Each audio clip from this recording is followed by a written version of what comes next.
Hey wonderful internet people, I am so excited to bring you this interview with Jay Foreman.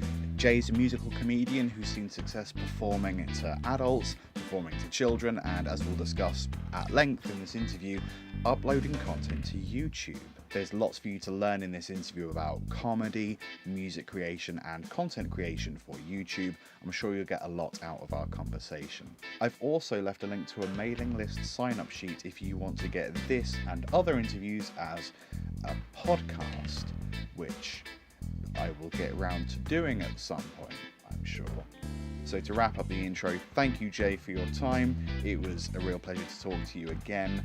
I'm sure we'll talk in the future again at some point, and thanks to Laura of Odd Creative who captured the interview in stunning 1080p. Let's begin. Hi, my name's Jay Foreman and I do YouTube and I do music. Regular music or funny music? That question implies that music that is not funny is not regular, or vice versa. For a comedian, it wouldn't be. Well, when I started, I would have called it regular music. I was doing folk acoustic open mic nights, but I just, for a cry of attention, just because I wanted to do something different, I put funny lyrics in my songs.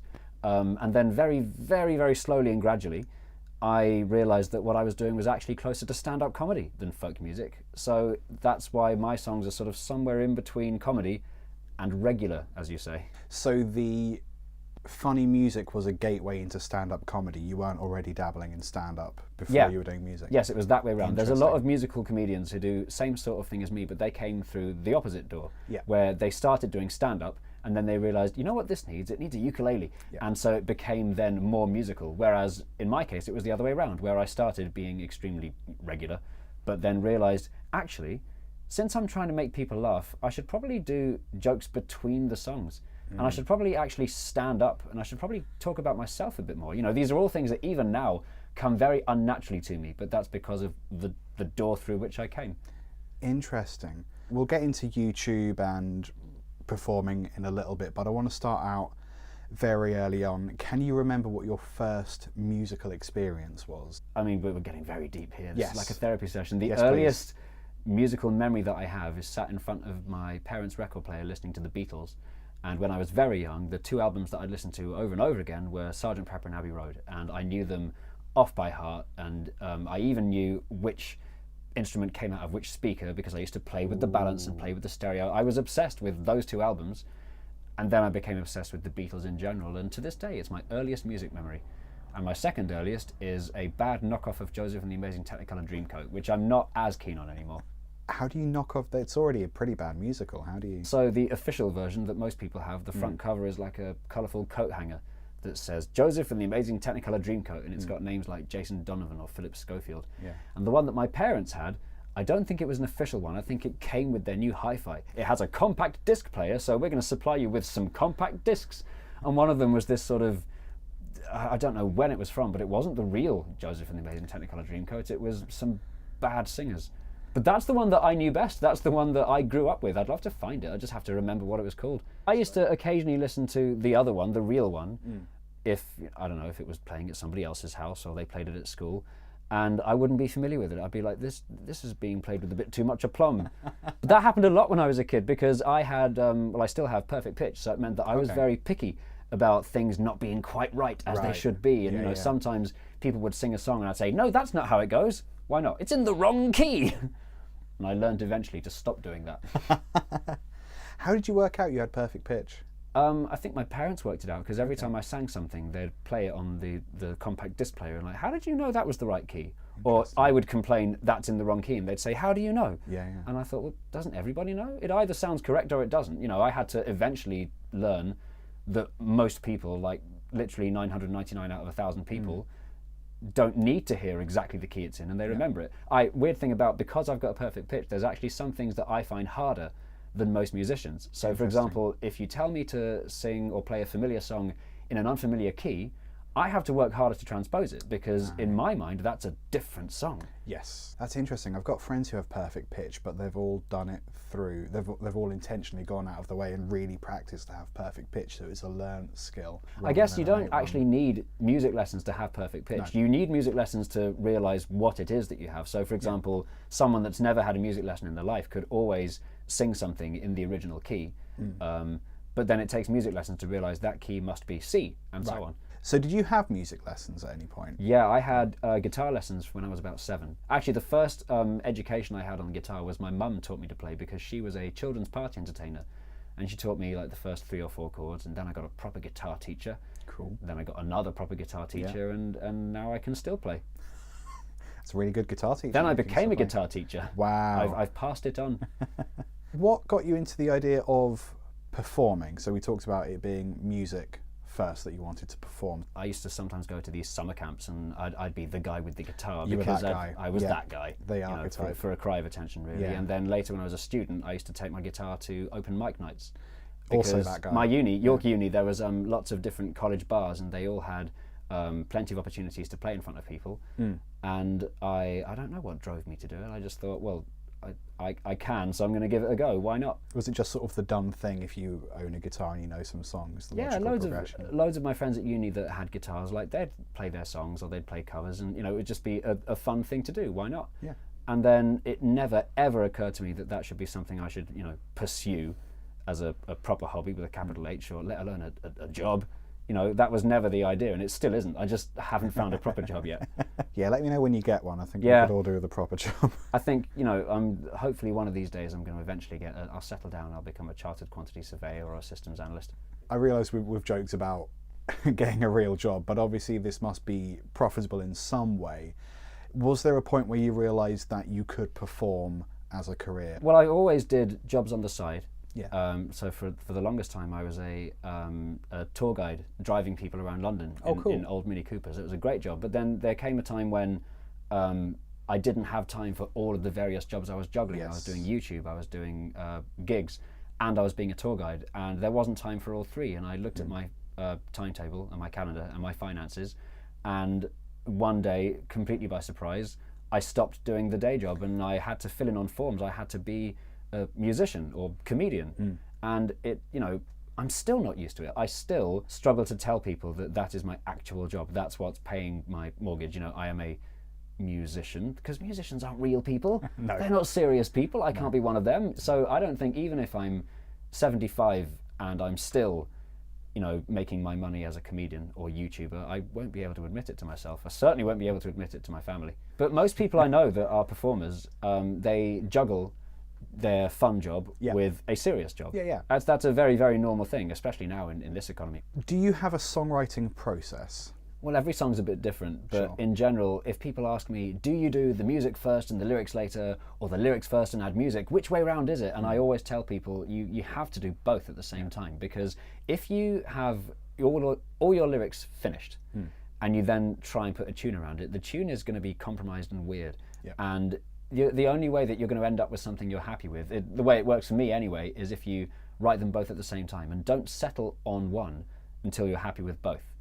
My process, I guess, is think of the idea first. First of all, I've got to figure out what's this going to be about, what's going to make me laugh about it. And again, because I'm a musical comedian, there has to be something funny about the song. It's been a very long time since I wrote a serious song. Normal music. So once I've got that idea, I'll then probably have in my head like 1 or 2 rhyming couplets that I'm hell-bent on, like things I know are going to be in the song. And this is the fun stage. This is when I'm coming up with things that make me laugh, things that I know are going to be a good idea, and stuff that really only appeals to me. But then comes stage 2, where I have to make it make sense and make it appeal to other people, and that's when all the scaffolding goes in, and that's when it becomes all about making sure that it's well structured and coming up with rhymes and reorganizing it so that the weakest rhymes come in the second line, so that a payoff comes on the 4th line, and so on, all this technical stuff, until finally there's something I'm happy with. But like I said, it's different for every song. There was one particular song I did. I have a song from a long time ago called Martin Was a Monkey, and that started out life as a poem. And then after I'd finished the poem, I thought, actually, I would like more people to hear this. And the only way I can get more people to hear it is if I put it in my live act and make it a song. So that's why it's got such an unusually rigid syllable structure. Interesting. You perform for children as well? These days, yes, These days. mostly. How did that come about? That was a complete accident. So Good. I was doing for many years songs for grown-ups. And what happened was there was one year when my show at the Edinburgh Fringe happened to be in a venue that usually is used for kid shows. It was in the Pleasance Igloo, or the Pleasance, I can't actually remember what the official name of the room is, but everyone called it an igloo. The Pligloo. Everyone called it the igloo because it looked like an igloo. That makes sense. Until 6 p.m, all the shows in there were for children. Okay. My show was at 8 p.m, so it wasn't a kid show, it just happened to use that venue. And because my songs are often written from the point of view of a child, because I find that quite funny, or they're sort of quite innocent sounding, or just the fact that it's musical comedy at all, I think for those reasons people thought it looked like a children's show. Right, okay. And then I had a few parents come to me that year and they said, you know what, your show, we like your show, but have you ever considered taking all the swearing out? Because if you did, you would then have a great kid show on your hands. And enough people said it, including my agent. And then I thought, actually, maybe that's not a bad idea. So I did 1 or 2 shows for a company that I now do lots of gigs for, called Comedy Club for Kids. And the premise is they get comedians to basically take the swearing out of their routine and perform to children. And it means that kids get a chance to see comedians that normally perform to grown-ups. And I did that show a few times and really enjoyed it. And I thought, well, I'm going to attempt a full hour of family-friendly stuff. So I then went back to the Fringe with a very similar show to the one before, but some of the songs had been swapped out. I wrote, with some help from some friends of mine, 1 or 2 extra songs that were deliberately for children. And then that show became the best-selling show I'd done at the Fringe, and I sort of was compelled by how well that show had gone to keep doing it. And I've now, it's been many years since that show, but I now mostly do, when I'm doing my solo shows, I mostly do it for children. So I've become, who would have thought, I followed in my mum's footsteps and become a children's party entertainer. Is it literally as simple as just taking the swearing out? Well, sometimes it is as simple as taking the swearing out, but I think the only reason I found it that easy is because my material was already quite child-friendly. I tell people, I often joke that, oh, I've got some adult stuff too, but that's filth.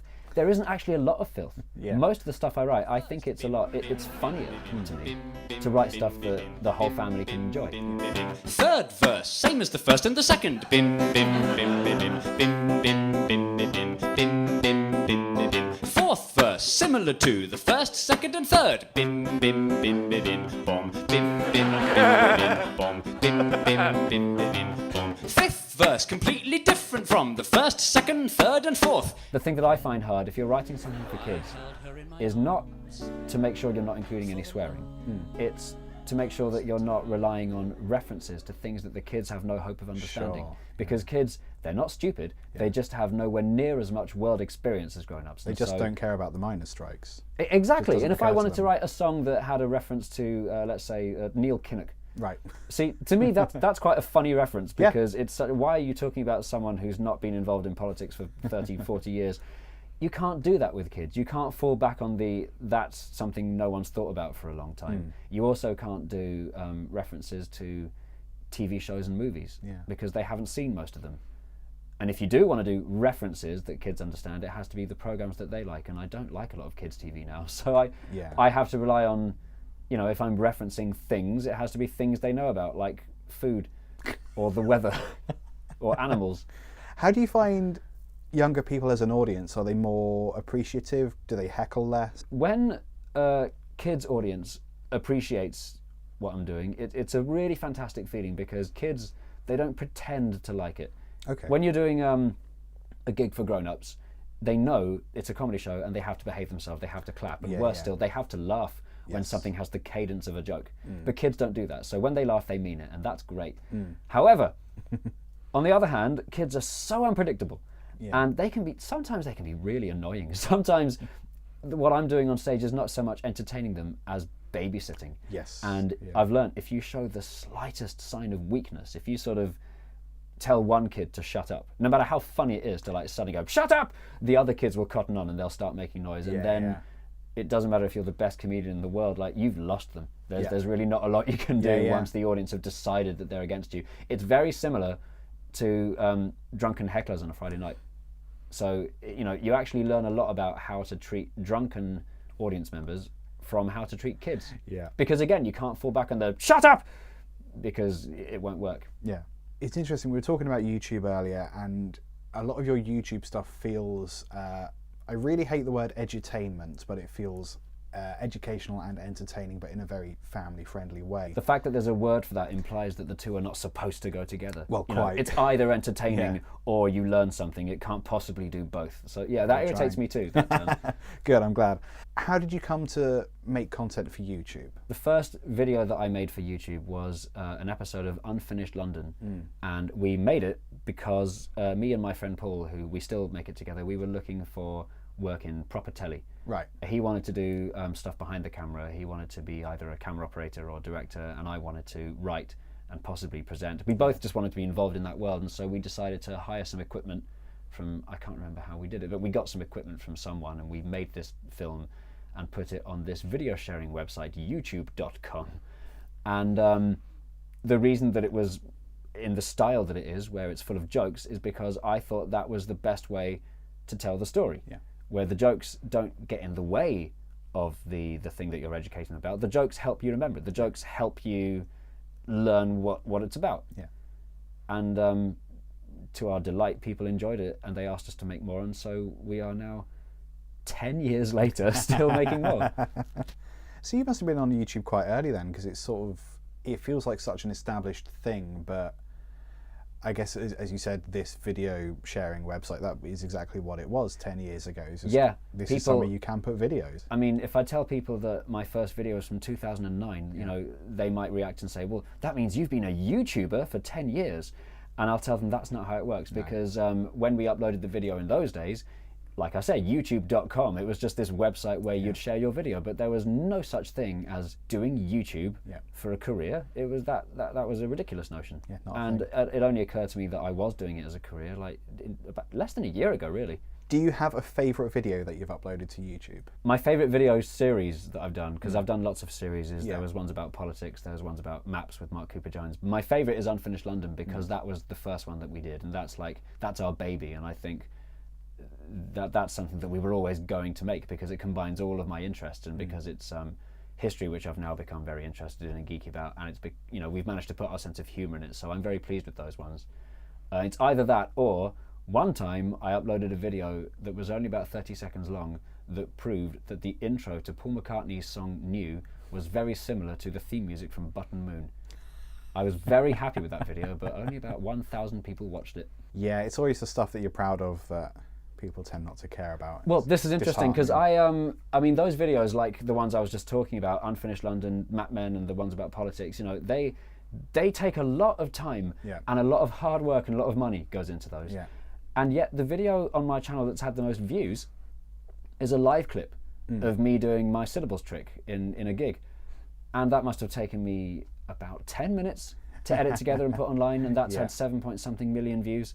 And then, you know, the other ones that I've spent months working on have got nowhere near as many. And what that just goes to show is that you cannot control these things, that, you know, the algorithm will decide for you. Yeah.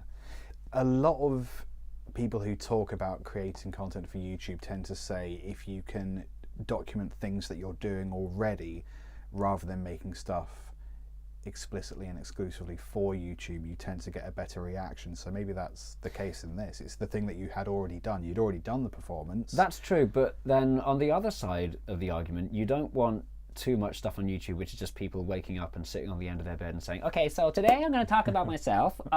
You know, you do have to put the work in and make sure that there is a reason why you're uploading. Yeah. Because I think there's a lot of people on YouTube that they don't have the thing in their brain that asks, why do people care? This is something that, I mean, YouTube has changed so much in the last 10 years. You know, it used to be the place you go to find weird stuff that used to be on TV years ago, and you know, you'd never watch a video that was more than 3 minutes long. And now people spend more time watching YouTube than TV, and it's a lot of people. You can very, very cheaply get cameras that are fantastic quality nowadays, but it's people just talking about themselves. And it's, you know, people they spend most of the video saying like, share, and subscribe. Or today I'm going to do something a bit different. Like, sake, no one cares. Well, I don't care, but apparently young whippersnappers do now. Yeah, I'm going to directly address the audience. YouTube used to be like You've Been Framed, but without an editor. Yes, that's a great analogy. There wasn't anyone in the back room going, this is just a bit lame to go on telly.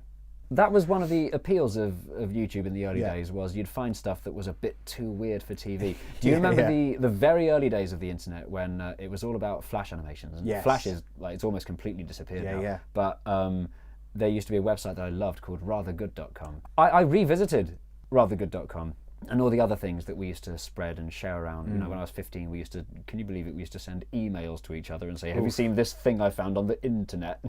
And you know what? They weren't very good. We accepted it then because that was all there was. You know, the internet was for weird things like Hamster Dance, or The Dancing Baby, or Spoon Guard, and we used to think that was so funny. But nowadays we are like absolutely bombarded with about something that is 5 times better than that every minute of the day on your Twitter feed. Yeah. Whereas in the olden days, you used to, something that was just about good enough to make you laugh that much would come along every few months or so.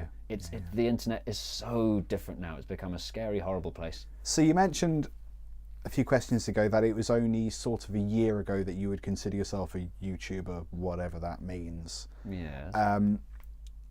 Was there a specific video you uploaded or a specific content or interaction that made you go, oh, okay, no, this is something that I am actually doing? No, it's very slow and gradual. When we started putting stuff on YouTube, it was, a show reel, and the idea was to try and show it to TV companies and say, could you please give me a job? Look, I've done this for a hobby. And then very, very slowly, the views were going up, and I'm now doing, each video gets sponsored.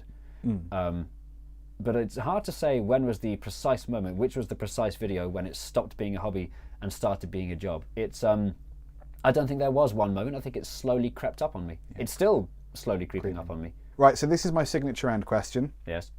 And it relies on your own personal experience, so your answer is going to be different to anyone else's Well, I'm answer. nervous about this one now, because if this is the last question, my answer's got to be a good one. Well, hopefully. If it's not, this will be a big old anticlimax. I mean, it'll be on me for booking you, really. Uh-oh. What is one piece of advice that you would give to someone who wants to do what you do? That's extremely hard to answer, and I'll tell you why. Because no one likes to acknowledge just how big a role luck plays in becoming a YouTuber. I'll have a lot of people saying to me, well, you've got a few subscribers now. Can you tell me what I should do to get to the same position that you're in? And my answer is actually no, because the only advice I can give you is specifically what worked for me, which is just to keep on doing it over and over and over again until eventually, when you don't get a proper job as a chartered quantity surveyor or systems analyst, you find you have enough subscribers.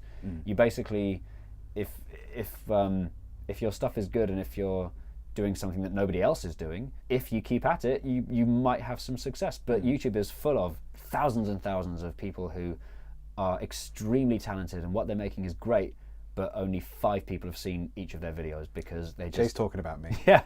Well, if someone says to me, I want to start a YouTube channel from scratch, how do I get immediately to 500,000 subscribers? You can't. I don't know. It's the only reason I've managed it is because I've been doing it for a very long time, and I got my foot in the door before YouTube became what it is now, and I was unbelievably lucky. I mean, for example, the video of the syllables trick that went viral and has got 7 million views, that was entirely by accident. The way that happened was I uploaded that video ages ago. It got about 30,000 views. I was very happy with that, and then one day it disappeared from YouTube. Someone tweeted me and said, what happened to your syllables video? And I was like, oh, I don't know, let's have a look. Oh, it's gone. And I sent an email to YouTube saying, my video's gone. They said, you deleted it. And I said, no, I didn't. And they said, yes, you did. And I said, no, I didn't. And they said, yes, you did. And so on, until eventually they said, well, look, we're sorry, but it's gone. So we recommend you upload it again. And I was furious. But then I found it. It was buried on a hard drive somewhere. I made some slight changes. I made it a bit shorter, gave it a better thumbnail, uploaded it again. And then within a month it had got up to 1 million. I'd never had anything like a million views for a thing before. Interesting. And the next time I went into the YouTube space in King's Cross, I said to the people that worked there, like, is that a favour that you did for me to say sorry for deleting it? And they said, no, absolutely not. We don't do that. We can't do that. And it turns out it was because the first video got deleted and I uploaded it again, and I don't know what happened, but I seemed to make the algorithm happy that video went viral, and then that got my other videos views, and then it all started. Once I sort of got some momentum going, I started getting more views and subscribers. But had that not happened, I wouldn't be here today. I'd be sat at a desk being a chartered quantity surveyor, and I'd be happy. I think it's a silly thing to do to try and work out what the algorithm wants, because the people that work at YouTube, even they don't know. It's famously sort of secretive black box technology. So people that have success on YouTube, they will sort of, it's like that game with you do something and then the pellet gives out food and you do it again. We're doing that to try and please the algorithm with a capital A, to make sure that we keep, that, to make sure that we keep on getting the views that we, now need for the money. But we don't know, I don't know what the formula is. I just know that I've been unbelievably lucky, and I just better keep on doing it and not change a thing. Have you seen that episode of Malcolm in the Middle where his dad becomes really good at bowling temporarily? Yes. It's like that. Yeah. So if you could cut to a clip where you see what's his face from Breaking Bad, and he's like doing these little rituals with the bowling ball each time to try and it's basically that. It's interesting you bring up the luck thing. This is what I tell people if I get similar questions, but I sort of believe that you can kind of make your own luck by sort of doing a variety of things, or kind of trying to work out what it is you've lucked out on before, and then not necessarily recreating that, but understanding why it happened. Do you well, you obviously still need to know what you're doing, and you need to work hard and put the hours in, but you also need the luck. It's not fair to say that if you're just lucky you'll be fine. But it's also, sadly, not fair to say that if you just work hard and your stuff is good, you'll also be fine. You have to have both. Jay Foreman, thank you so much for your time. Thank you so much for your time. Thank you for watching. If you want to watch another interview, this one at the top is one I recorded recently with beatmaker and podcaster Dan Lasac, and the video at the bottom is whatever YouTube has decided in its infinite wisdom you will like most of my uploads. So click on either of them and I will see you there.